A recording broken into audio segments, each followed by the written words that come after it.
Holofernes marched through the west.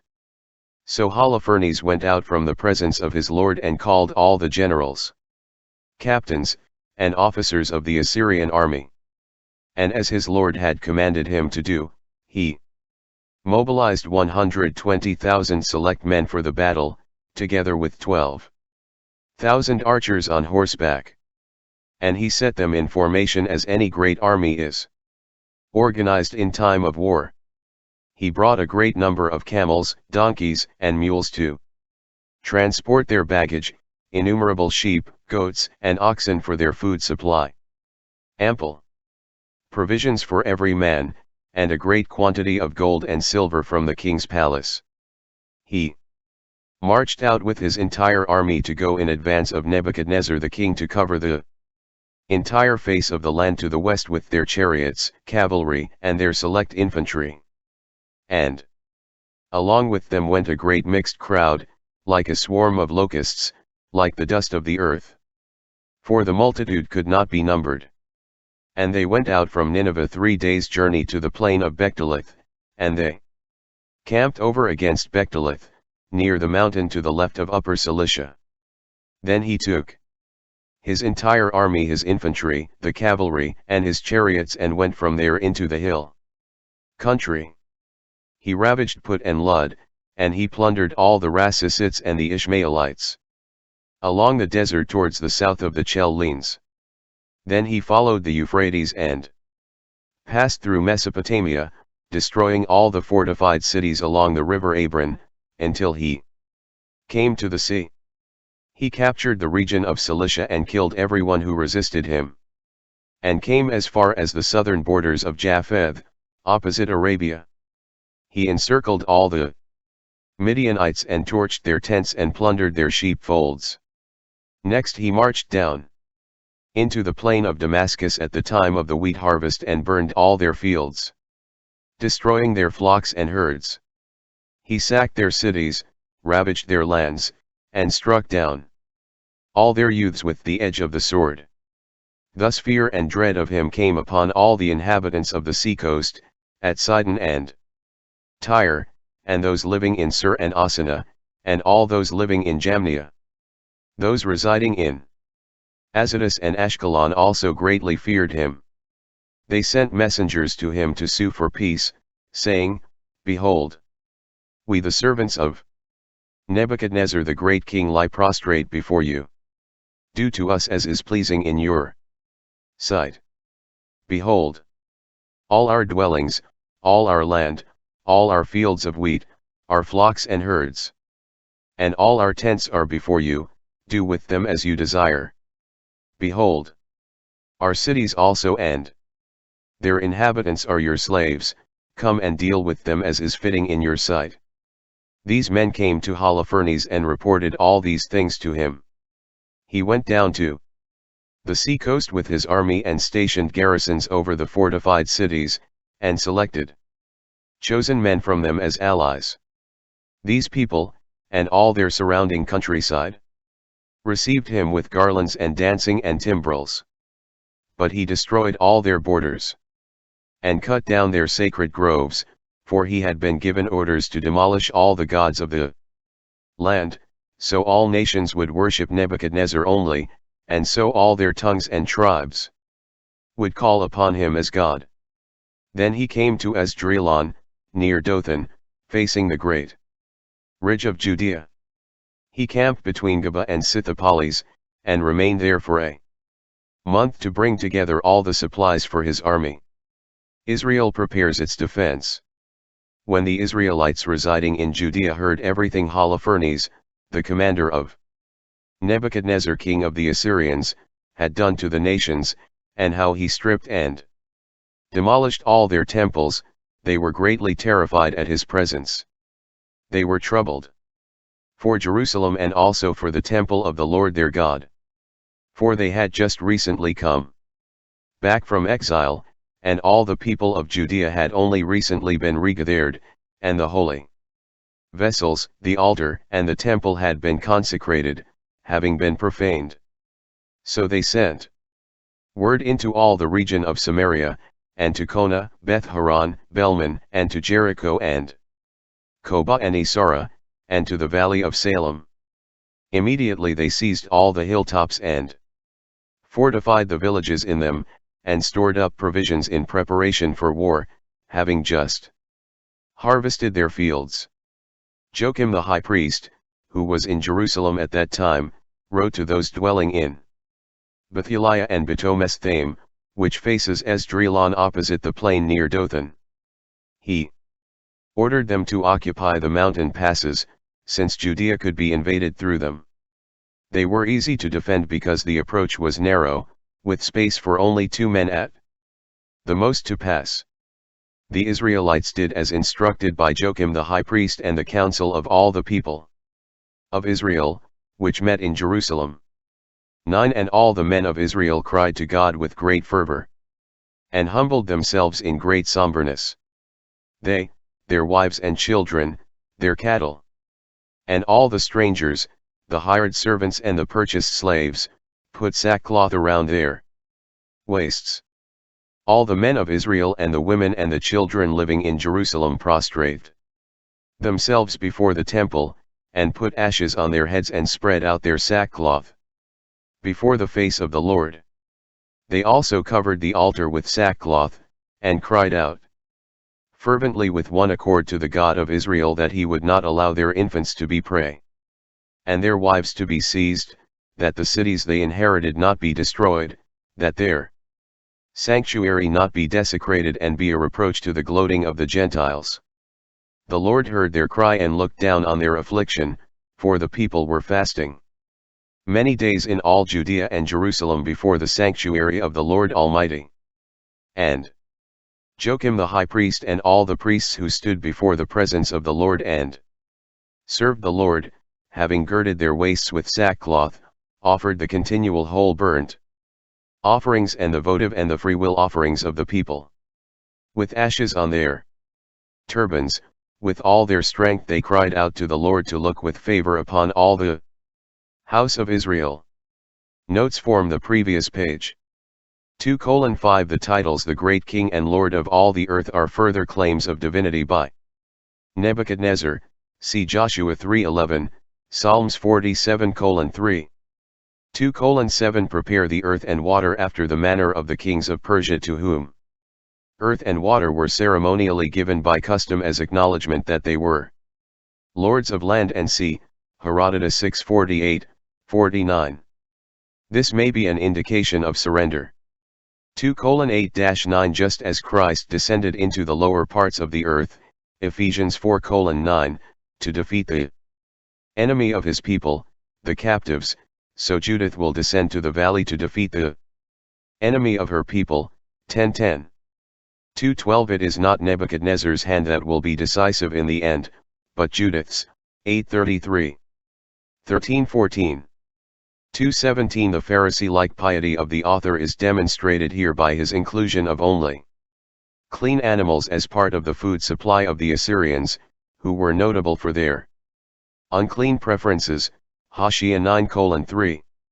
2:20-21 The journey here covers some 300 miles in only 3 days, an impossible accomplishment given the size of the army and its composition.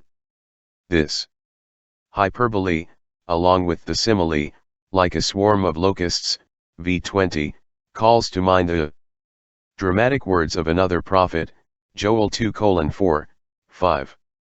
2:24 The region intended here is uncertain, but perhaps it refers to Upper Mesopotamia, towards Ararat and Lake Van. 2:26 These are the Ishmaelite Midianites, Genesis 37:27, 28, who were nomads of the desert, northeast of the Jordan Valley, Judges 6:33, 7:25. 2:27 The time of the wheat harvest would have been about June, a short span of only 3 months for such an expansive campaign. 3:6 For their surrender, the people of the seacoast are given favorable treatment, though their traditions and gods will be put down. 3:8. 3:7 These garlands would have been crowns of leaves or flowers, see Solomon 2:8, with Dancing and timbrels in the fashion of Jephthah's daughter, Judges 11:33. 3:8 To cut down their sacred groves strips them of their gods, thereby asserting the supremacy of Nebuchadnezzar over the land and the people. 3:9 Ridges literally saw, which suggests a serrated horizon, see 1 Kings 14:4, 5. Also, Esdrelon, a valley, saws the mountain range of Judea in two. 4:4 Samaria was returned to Judea by Demetrius Isoter, reigned 162 to 150 BC, c1 MC. 1030, 38, and annexed by John Hyrcanus in 107 BC. Its inclusion here as part of Judea suggests this story was written sometime during the reign of John Hyrcanus, 135 to 104 BC. 4:6 Bethulia and Betomesthaim are unknown places and appear only in Judith. Bethulia is a wordplay on Bethuel, a city of Simeon. Both are consistent with our Simeonite heroine, c9:2, and the Assyrian messengers who bring this assault on Israel. c1:11, Isaiah 37:24. Betomesthaim, Hebrew, Beth-Mudamah, means house of enmity, and is likely a scornful allusion to the city of Samaria. Holofernes hears of Israel's preparations. It was told to Holofernes, the commander of the Assyrian army, that the Israelites were prepared for war and had blocked the passes in the mountains, fortified all the hilltops, and placed barricades in the plains. He was very angry, and he called all the princes of Moab and the captains of Ammon and all the governors of the sea-coast together. He said to them, "Tell me, sons of Canaan, who are these people who live in the hill country? What cities do they inhabit? How large is their army? In what does their power and strength consist? And who is the king who rules them and leads their army? Why have they alone refused to come and meet with me along with all those dwelling in the west?" An Ammonites History of Israel. Then Achier, the leader of the Ammonites, said to him, "Let my lord hear now the word that comes from the mouth of your servant, and I will tell you the truth concerning this. People who dwell in this hill country near you, no falsehood will come out of the mouth of your servant. These people are descended from the Chaldeans. They previously sojourned in Mesopotamia because they did not wish to follow the gods of their fathers, who were in Chaldea. For they had departed from the way of their ancestors and worshipped the God of heaven, the God they had come to know. As a result, they cast them out from the presence of their gods, and they fled to Mesopotamia and sojourned there for a long time. Then their God commanded them to depart from the place of their sojourn and go to the land of Canaan. They settled there and became very wealthy in gold, silver, and abundant livestock. But when a famine spread through all of Canaan, they went down into Egypt and sojourned there as long as there was food, and there they became a great multitude, so great they could not be numbered. Then the king of Egypt rose against them and, taking advantage of them, forced them to make bricks. He humbled them and made them slaves. So they cried out to their God, and he struck the whole land of Egypt with deadly plagues. The Egyptians cast them out from their presence. So God dried up the Red Sea before them. He led them by way of Sinai and Kadesh Barnea, and they drove out all those living in the desert.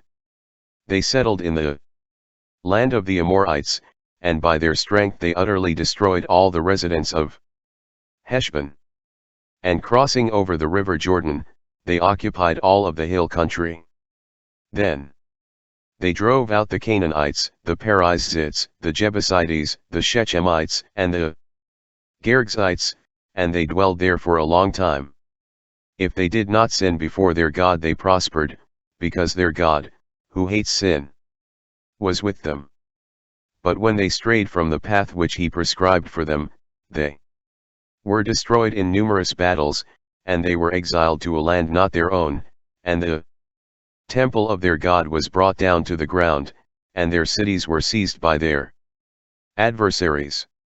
Yet now they have come back to their God and returned from their dispersion. And they have taken back Jerusalem, where their sanctuary is. They have settled in the hill country, for it was not inhabited. Now my Lord and Master, if there is any sin of ignorance in this people and they sin against their God, then we will identify their offense and will go up to defeat them. But if there is no lawlessness in their nation, then let my Lord leave them alone, lest their Lord shield them, and their God defend them, and we will become a reproach before the whole earth. Now when Achior finished speaking these things, all the people standing around the tent started to grumble. Then Holofernes' officials and all those dwelling in the seacoast and Moab insisted Achior be put to death. They said, "We will not be afraid of the Israelites. For, behold, they are people in whom there is no might nor the power to wage war. Now, therefore, we will go up, Lord Holofernes, and they will be devoured by your whole army." Holofernes' response. As the disruption of the men outside the council calmed down, Holofernes, the Assyrian army commander, spoke to Achior in the presence of all the crowd of foreigners and to all the sons of Moab, "Who are you, Achior, and you mercenaries of Ephraim, to prophesy among us as you did today, to tell us we should not wage war against the Israelite people, because their God will shield them? Who is God besides Nebuchadnezzar? He will send his power and will utterly destroy them from the face of the earth, and their God will not deliver them. Rather we, the servants of the king, will strike them down as one man. They will not withstand the strength of our cavalry. We will subdue them with it, their high hills will be drunk with their blood, and their plains will be filled with their bodies. Their footprints will no longer remain, but they will utterly perish, says King Nebuchadnezzar, Lord of all the earth. It is he who has spoken, none of his words will be in vain. But you, O Achior, and your mercenaries of Ammon who spoke these words in the day of your wrongdoing, you will not see my face from this day forth until the time I will punish these people who came up out of Egypt. When I return, the sword of my forces and of my servants will pass through your sides, and you will fall among their wounded men. Now my servants will take you back to the hill country, and they will put you in one of the cities of the hill passes. You will not die until you perish alongside them, and if you really suppose in your heart that they will not be taken by us, then do not be downcast. I have spoken, and no word of mine shall fail. Now Holofernes commanded his servants, who were standing by in his tent, to capture Achior and remove him to Bethuliah and turn him over to the sons of Israel. Then the servants took hold of him and led him outside the camp toward the plain. They traveled from the plain into the hill country to the springs below Bethuliah. When the men of the city saw them, they took up their weapons and hurried out of the city to the crest of the mountain. The slingers kept the servants from ascending by hurling stones at them.